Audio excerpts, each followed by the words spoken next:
So guys, happy new year.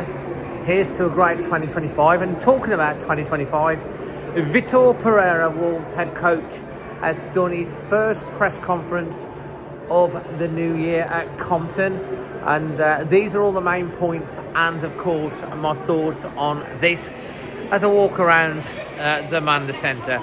First things first, he was asked about Matheus Cunha and his ban. Well, basically he was talking about that, and he said obviously we're going to have to learn to play with Cunha and play without Matheus Cunha, and they've been working on that.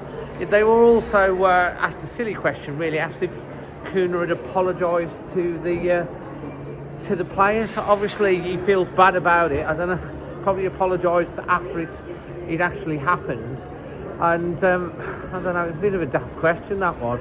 He didn't really say anything. He said, look, Matheus knows that he needs to control his emotions, but he's a very good lad. He also talked about it. He looks at the person. Everyone's human being, everyone makes mistakes, including himself, and it's about learning from that. Then they went into asking about the transfer window. He was really non-committal about this, which you'd expect really.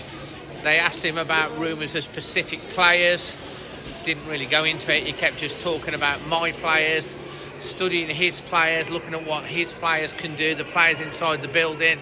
Also mentioned he likes to work with young players and looking at the academy and stuff like that. But the one thing he did say, he said that the club knows where they need strengthening, and so didn't really commit much more on that. Which you would expect him not to really, unless there was something imminent about to happen, but didn't really go into much of that. But I say about a couple of players were mentioned, but he just didn't give any lip service to it at all. He was then asked about players going out, links including Mario Lemina that has been speculated that might go. He said, well, Mario Lemina is our player at the moment. He said he's part of his plans. He said that it had been carrying a small knock, of course, but again didn't commit any more than that really. Then he was asked about Nuno Espirito Santo, the journalist, run off all the achievements that Nuno, apart from missing out the FA Cup semi-final, that Nuno had achieved at the club. And he said, obviously you know him. He said, yes, I've known Nuno, I've known him.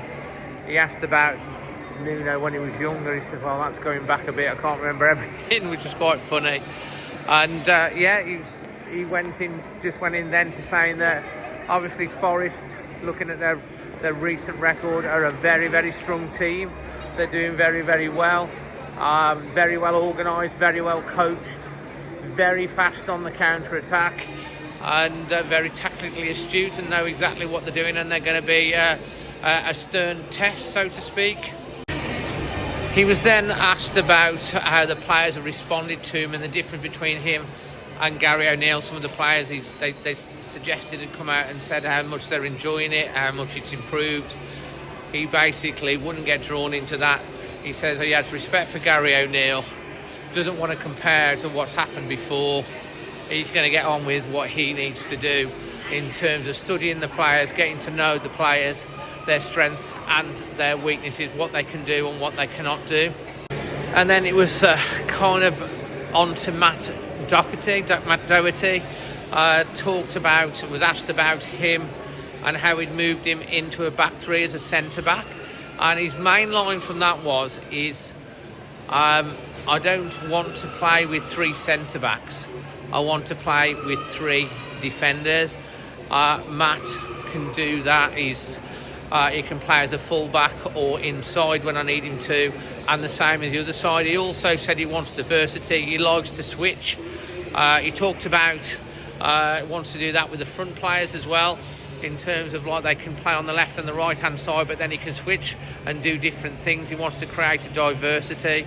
And obviously looking forward to the challenge ahead against Forest. I thought what came out of that press conference that he's really backing the players within the dressing room at the moment, confidence in them, and wouldn't commit much on in terms of the transfers.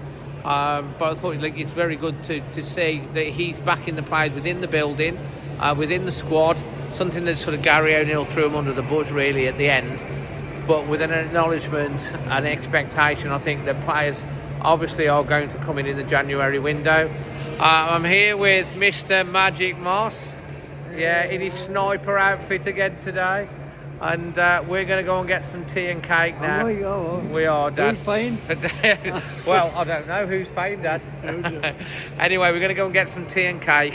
And oh look, there's our little thing on the back there. You can see the Always Wolves. You go in the Manda Centre, check that out. Yeah, good timing that is. Check that out in the Manda Centre. And from me and Magic, a happy new year to you all. Have a great 2025. Please hit that like button on the video if you value these. We're really going to be interested to read your comments and thoughts on that press conference. And of course, at around about 30% of you that watch these videos are subscribed. So, the more of you that subscribe to the channel means we can grow and get bigger and do bigger and better content for you. So if you want us to do that, please take a second just to hit that subscribe button. It really helps us out. It's the only favour I'll ever ask you, really. Okay, let's go and get tea and cake. Come on, Happy New Year. To a great 2025 to you and your families.